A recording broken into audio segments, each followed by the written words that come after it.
No one knew she was dying. Not her fans, not the tabloids, not even some of her closest colleagues.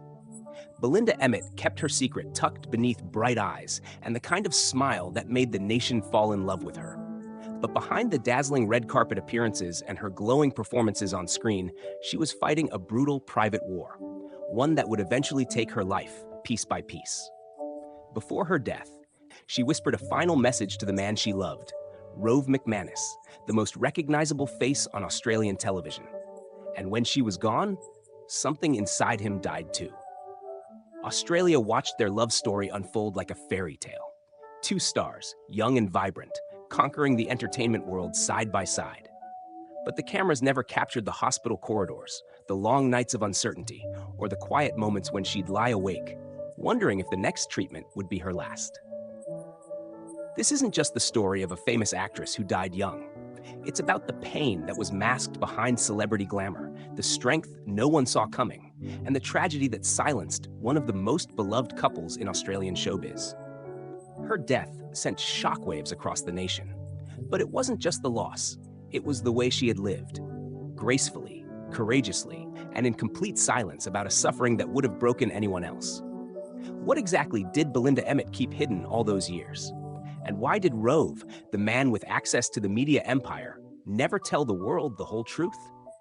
The answers lie in the fragments of her final days, a truth too tender, too raw, too devastating for morning TV. At the turn of the millennium, Australian television was experiencing a golden age. Local productions like Home and Away dominated the airwaves, and fresh-faced stars were rising from suburban anonymity into national icons almost overnight.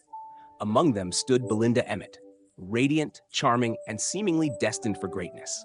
She wasn't just another soap actress. Belinda had a presence that transcended the screen. Viewers connected with her instantly, sensing something authentic behind her performances. Whether she played a vulnerable teenager or a strong-willed woman, there was always a depth, a quiet strength that made her unforgettable. It wasn't long before producers noticed what the audience already knew. She was a star in the making. Parallel to Belinda's ascent, Rove McManus was becoming the face of a new generation of Australian media. His variety show Rove Live brought a fresh, irreverent energy to late-night TV, and his quick wit made him beloved by millions. In a world obsessed with celebrity, the pairing of Rove and Belinda seemed too good to be true. They were young, successful, and wildly adored, the perfect power couple in the eyes of the public. But behind the scenes, Belinda's life was taking a terrifying turn. In 1998, while still in her mid-20s, Belinda received a diagnosis that would change everything: breast cancer. It was an unthinkable revelation for someone so young, so healthy, so full of promise. Yet she kept performing, kept smiling, and most astonishingly, kept her illness largely out of the public eye. Australia saw her on magazine covers, walking red carpets, performing on stage. But it didn't see the surgeries, the radiation, the endless fear that clawed at her between takes. She was becoming a master of concealment, not for fame, but for peace. She didn't want pity. She didn't want her career reduced to a narrative of illness. And most of all, she didn't want to derail Rove's meteoric rise with the weight of her own impending tragedy. This decision to keep her battle private wasn't just brave, it was haunting. Because the silence that protected her dignity also meant that very few truly understood what she was enduring. As the public admired the golden couple, their love story was quietly darkening. By the time the press caught wind of Belinda's condition, it was already far more advanced than anyone imagined. But even then, the couple projected resilience. They got married in 2005, and for a brief moment it seemed hope might win. But the truth was far more cruel. In this story, Belinda Emmett isn't just a tragic figure. She is the heart of a national myth, a woman who represented strength wrapped in softness, a silent warrior in a world that values noise. And her story, though rarely told in full, is one of the most quietly devastating tales to ever emerge from Australia's celebrity landscape. Belinda Emmett's journey into the public eye began humbly in Gosford, New South Wales, where she was born in 1974. She started her career not as a screen actress, but as a singer, performing in local clubs and pubs, her voice a blend of fragility and soul. It was music that gave her a sense of identity early on, but it was television that would change her life. In the mid-1990s, Belinda landed her breakout role in Hey Dad, a popular family sitcom. Though her screen time was modest, her natural charm and camera presence were undeniable. Soon after, she was cast in Home and Away, one of Australia's longest-running and most beloved soap operas. As Rebecca Fisher-Nash, she captivated the nation. Her portrayal was layered, emotional, and utterly believable. Fans saw in her a vulnerability that felt startlingly real. And perhaps it was. By 1998, Belinda was no longer just an actress. She had become a household name. Nominations for Logie Awards followed, and so did media attention. She was beautiful, but never manufactured, elegant, but never unreachable. The press loved her. The audience loved her more. It was around this time that she met Rove McManus. Their connection was instant, electric, and, in retrospect, bittersweet. Rove was on his own upward trajectory, building what would soon become one of the most successful television careers in Australian history. Together, they were unstoppable. Yet as their love blossomed, something darker was already taking root inside her. Late in 1998, Belinda discovered a lump in her breast. The diagnosis came swiftly: early-stage breast cancer. She was only 24. The revelation shook her, but instead of retreating, she kept working. She underwent surgery and radiotherapy while continuing to appear on television. Few knew, even fewer suspected, that the bright-eyed actress on screen was undergoing treatment between scenes. She fought in silence, not out of shame, but out of sheer determination not to let illness define her.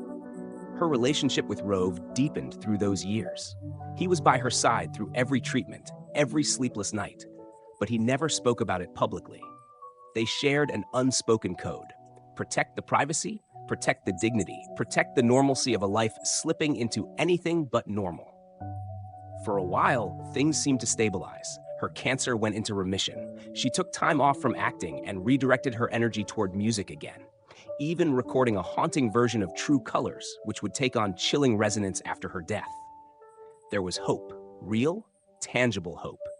In 2005, after years of partnership, she and Rove married in a small, intimate ceremony. The photos that emerged showed two people in love, beaming, radiant, victorious. But it was a fragile victory. Shortly after their wedding, the cancer returned. This time, it had spread to her bones. It was no longer just a health crisis. It was a death sentence whispered beneath hopeful headlines. And still, Belinda smiled. Still, she performed. Still, she fought. The public remained largely in the dark. Occasional reports hinted at health concerns, but no one grasped the gravity of her condition. That was by design. Belinda didn't want to be remembered as the sick one. She wanted to live while she still could, fiercely, beautifully, unforgettably. But behind closed doors, the cracks were widening. The treatments grew harsher, the fatigue more brutal. Her body, once vibrant, was failing. Rove, once a fixture on screens across the country, began quietly pulling away from the spotlight. The man who made millions laugh every week was now sitting at hospital bedsides, holding her hand as the hours slipped away. In November 2006, Belinda Emmett died in her sleep. She was just 32. Australia woke to headlines that felt surreal. Belinda Emmett dies after long battle with cancer. It was the end of a story the public barely knew was being told. But for those who did know, for Rove, for her family, for the colleagues who had seen her courage up close, it was the final chapter in a life lived with staggering grace. Her funeral was filled with celebrities, politicians, and grieving fans. But even in that grand farewell, there was silence, because no one truly knew the pain she had carried, or the quiet ferocity with which she had tried to outrun fate. The truth was never in the headlines. It wasn't in the carefully worded press releases, nor in the public statements made by Rove McManus after Belinda's passing. The real story, the raw, unvarnished truth, lay in the silences, in the pauses between interviews, in the haunting stillness of a man who had once been the loudest voice on television, suddenly retreating into near invisibility. Behind the scenes, Belinda Emmett's final months were marked by a devastating decline. The cancer had metastasized to her bones, eating away at her strength, her comfort, her sense of self. She required constant care. She was in and out of hospitals, enduring pain few could comprehend. Yet the world still believed she was fighting, still believed in the curated illusion of hope. Privately, Rove had become her full-time caregiver. In interviews years later, close friends would reveal that he barely slept. He refused to leave her side, even when producers begged him to return to his studio.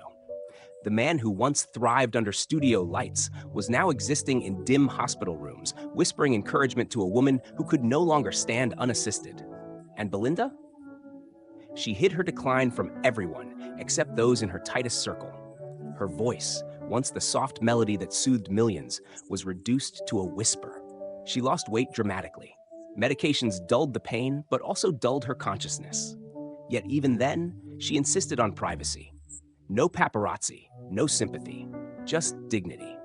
Perhaps the most haunting revelation came from a nurse who later recalled Belinda speaking softly to Rove one night. "You don't have to keep being strong for me."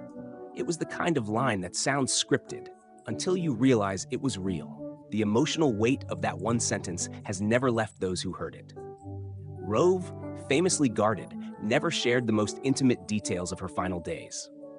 But after her death, he disappeared from the spotlight for nearly 6 months. When he returned, the audience expected jokes. What they saw was a ghost. His first monologue back was trembling, raw, punctuated by the kind of silence that screamed louder than any punchline. He simply said, "I miss her," and the entire studio stood in silence. The media response was immediate. Tributes poured in, radio stations played her cover of True Colors on repeat, newspapers ran entire pages in black and white. But beneath the mourning was something else: guilt. Australia had adored her, yes, but had never truly seen her. She had been famous but not understood, celebrated but never allowed to be vulnerable in the public eye. Friends came forward with stories that painted a fuller picture.